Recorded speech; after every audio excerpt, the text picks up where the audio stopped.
esta questão, pronto, que o Vasco explicou com bastante pormenor, de facto, como repararam, em determinada altura, há a definição de um movimento de ter, digamos, um programa, para chamar assim. E este programa, eu vou, mais uma vez, sintetizando, tem aqui duas grandes fases, que é o documento de Cascais e depois o programa propriamente dito, e cada um deles tem as suas nuances. Sobre o documento de Cascais, que, como há pouco foi referido, tem uma fotocópia do exemplar, retiram-se dessas 3 páginas duas grandes ideias.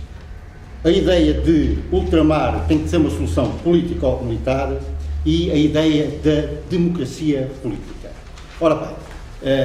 eu aqui, mais do que, pronto, como digo, tenho uma cópia do documento e como os estudantes que são da matéria podem aprofundar melhor, e recomendo que vejam efetivamente o documento com algum cuidado, todas estas ideias, mas o que eu vos queria chamar a atenção para quando lerem é o seguinte: esta questão da solução político-militar, reparem que, como o Vasco há pouco dizia,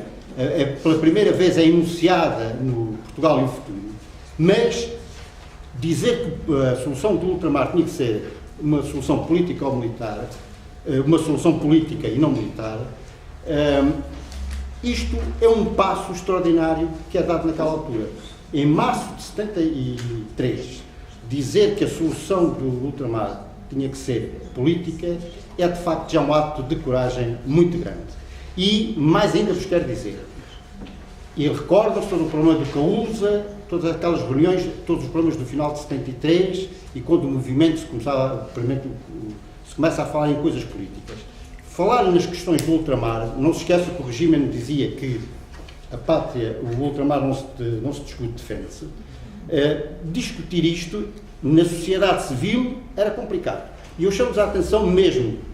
pessoas políticas ligadas ao Partido Socialista, etc., que escreveram livros até antes do 25 de Abril, toda esta questão do ultramar era tomada sempre com muito, e discutida com muito cuidado.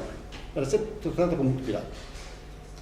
E realmente isto era tabu. E dentro do meio militar, como perceberam daquelas lutas que havia com os paraquedistas, não paraquedistas, peronistas, não peronistas, de facto foi difícil meter neste documento de Cascais, feito num domingo de manhã, e terminou já à meia da tarde, que o pessoal estava todo completamente doido, porque era preciso fazer a integração dos documentos,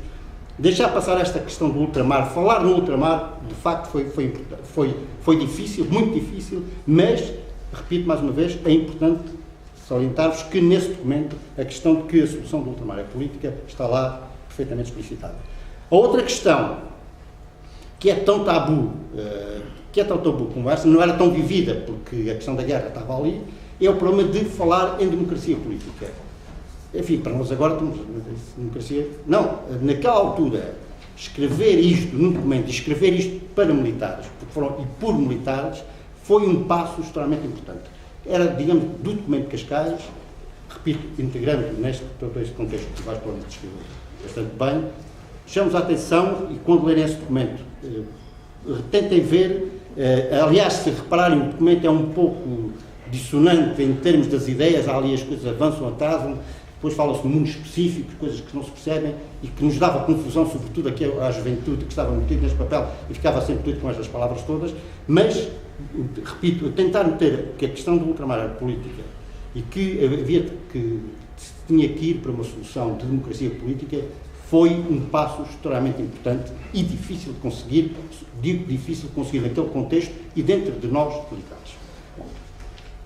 Depois deste documento de Cascais, que é finalmente aprovado, então entra-se na sequência de todos aqueles contactos e do primeiro rascunho que é feito pelo Melo Antunes, entra-se então na discussão do programa político, que veio dar, que chamava a atenção, que deu o programa do Movimento das Forças Armadas. Aí, mais uma vez, a questão da solução, isto para ser breve, a questão da democracia, toda a questão em volta da democracia. É só para vos dizer, por exemplo, quando se falava em organizações fascistas de juventude, no primeiro que nós temos, o primeiro draft, o primeiro rascunho que é feito por Melo Antunes, ainda falava em organizações fascistas de juventude. Bom, essa palavra, digamos, teve que ser completamente banida desapareceu dali completamente. Todas, mesmo quando se falava na questão da censura, era extremamente difícil de falar nessas questões. Bom, é só para vos dizer que toda esta ideia em torno da ideia do ultramar, e reparem que a questão do ultramar, mesmo no programa do Movimento das Forças Armadas, eu já vos chamo uma atenção, aqui de uma nuance depois vai ser importante, toda a questão em torno do ultramar é sempre tomada com muito cuidado. Fala-se autodeterminação, o que de facto naquela altura é um passo gigante, mas tudo isto foi muito difícil, foi conseguido de facto, enfim, com grande esforço. A questão da democracia também é uma questão sempre posta com muitos pés de lã, mas o que é facto é que, e este é talvez a grande virtude do movimento, é que, primeiro, o movimento compromete-se, para além destas dificuldades todas, compromete-se com um programa político que, como a história depois veio a consagrar, e eu penso que posso já dizer assim, é altamente progressista. Primeira questão. Segunda questão, o movimento tinha perfeita consciência, e assim atuou, em termos de não avançar para uma operação militar sem ter um compromisso perante ele e perante o povo português, o que, digamos, dito isto agora poderá parecer fácil, mas este é realmente o grande passo e o grande compromisso que nós temos. Devo dizer também mais que nós, digamos, nestes últimos tempos em que, digamos, os últimos tempos, praticamente março, abril, mais que nada quase princípios de abril, fomos fazer alguns testes junto da sociedade civil, para falar assim, digamos, destas ideias do movimento. E o que é facto é que nós íamos percebendo que as pessoas ficavam um pouco, digamos, enfim, estupefactas, expectantes, e bem expectantes, em relação àquilo que se iria passar. Eu pessoalmente tive a possibilidade de fazer esses contactos com gente que depois veio aparecer na área do Partido Socialista, fundamentalmente na área do Partido Socialista, um pouco do MDP e depois do MES. Portanto, tive alguns contactos e, de facto, as pessoas de vários grupos etários diversos, e, de facto, a recepção das pessoas era um pouco de estupefação. Bom, o que é que esses indivíduos vão fazer? Mas, de facto,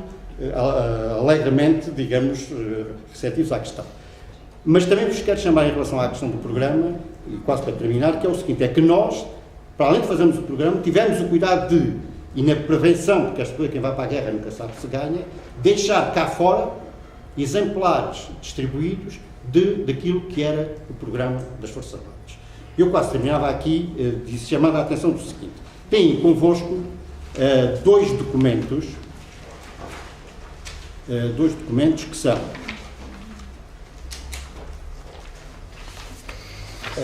esta é fotocópia do exemplar que era da Marinha e que tem o programa do Movimento das Forças Armadas. Este é o documento que eu chamo o documento das 3 da manhã, do dia 25. E depois tem o programa oficial, que é o das 21. Enfim, estes das 3 da manhã das 21 são, enfim, é um pouco só para digamos, identificar. Se verificarem, e isto depois está relatado em diversos, digamos, tem sido relatado ao longo destes anos todos, no dia 25 de abril, já depois das operações praticamente terminadas, quando os oficiais da Junta,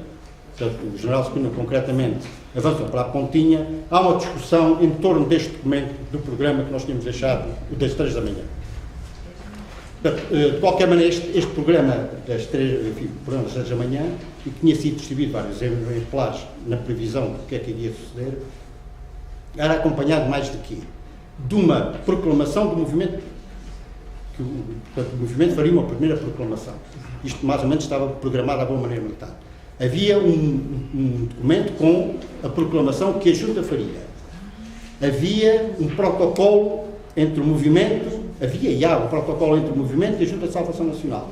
E havia depois propriamente o programa do movimento, e é praticamente este documento que veio, digamos, a público. Mas se repararem, e eu deixo-vos isso um pouco como trabalho de casa até para abreviar as coisas, entre o documento, o tal documento das 3 da manhã, que é o documento original que resultou todas essas discussões, e o documento oficial, que foi o programa dos movimentos das Forças Armadas, foi depois publicado, existem diferenças, e essas diferenças, que não são tão de pormenor, têm fundamentalmente a ver com a questão ainda do ultramar. Portanto, a questão do ultramar Ao longo de todos estes 9 meses, quase 10 meses que durou, digamos, toda esta questão do movimento, está sempre 100%, para além dos problemas que iria dar depois, enfim, com o D da descolonização. E finalmente, para terminar, eu meter-vos-ia para um documento que também tem aí, que é este documento de evolução do pensamento político do movimento dos capitais. Portanto, isto pretende ser uma síntese, já feita com 30 anos de maturação, sobre, de facto, há aqui uma evolução do movimento do político dos capitais. Há uma primeira fase, digamos um pouco corporativa, a que eu chamei a primeira fase, que é a consciencialização, e que dura de junho, julho, agosto, setembro, até outubro. Há depois uma segunda fase, que chamei, enfim, estruturação, e que, digamos, é que as coisas começam a tomar forma e que vão destas reuniões de novembro, portanto, São Pedro de Estoril, Óbidos, por aí adiante, até fevereiro de 74, em que, digamos, começa a haver já a questão do programa a tomar alguma forma, e finalmente a terceira fase, que é a da consolidação, em que, digamos, tem muito a ver já com o 16 de março, etc., e que no fundo demora pouco mais de um mês, em que, digamos, se avança para a tomada do poder. E se repararem, nestas três fases, de facto, a questão política evolui de maneira bastante, por um lado, acelerada, mas há alguma diferenciação. Repito, primeiro uma questão profundamente corporativa, a questão do prestígio das Forças Armadas, depois há ali uma fase em que o movimento se organiza em torno, e isto é um aspecto importante, que o Vasco Lourenço frisou muitas vezes, que é a existência de uma comissão coordenadora para exigir uma direção central de toda esta questão, e, por fim, e em torno de, enfim, toda aquela movimentação que havia,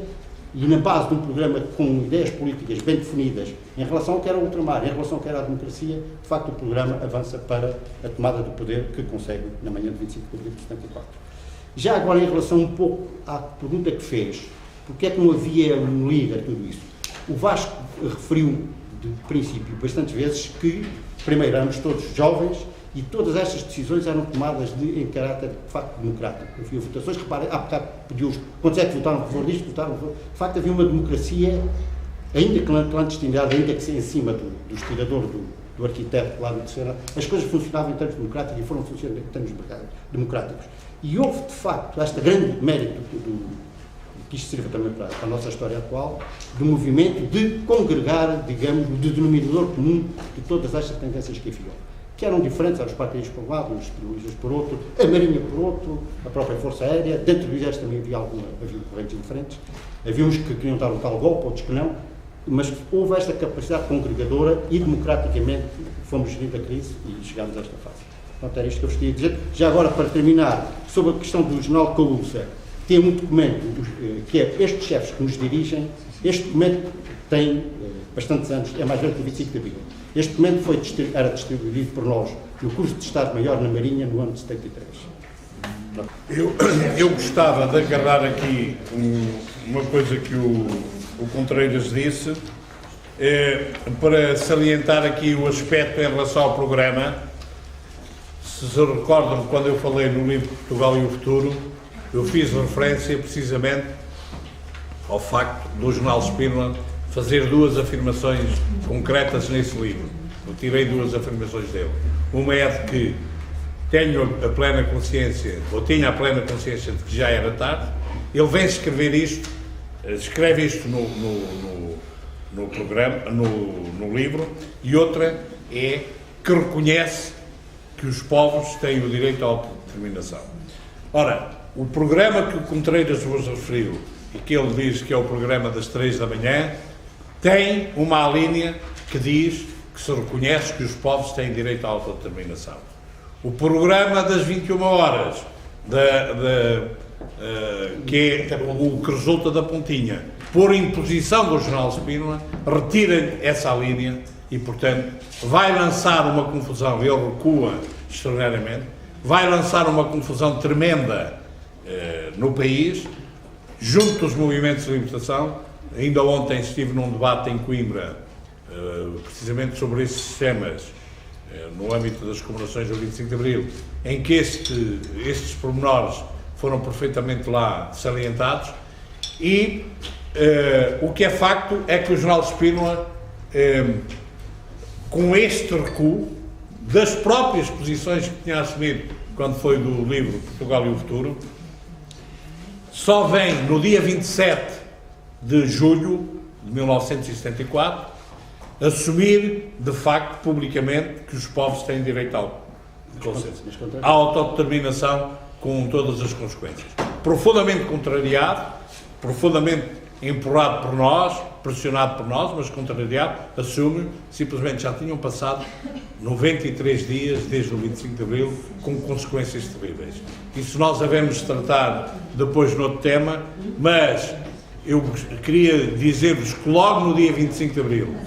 portanto, isso ainda faz parte, digamos, do tema de hoje, logo no dia 25 de Abril, quando já tudo está militarmente resolvido e os 6 elementos da Junta, porque o 7º estava em Moçambique, os 6 elementos da Junta se reúnem na Pontinha com a Comissão Coordenadora, o General Spina tenta dizer que recuperar o 5 de março, a posição dos homens dele, não é preciso programa. 5 de março. Aquilo em que eles aparecem a dizer não é preciso programa, o chefe, em Cascais, o chefe em que diz como é, ele aparece a dizer na Pontinha, pronto, já está tudo resolvido, não é preciso programa político, e há de facto 2 elementos da Comissão Coordenadora que estão presentes, o Charais, na altura Tenente-Coronel, e o Vítor Crespo, na altura Capitão de Fragata, que lhes dizem quase à mesma voz, ó Sr. General, as tropas ainda estão na rua, portanto, o senhor ou aceita o programa ou a porta de saída está ali, faz favor de sair. E o que é facto é ele diz, não, aceita o programa, mas vamos lá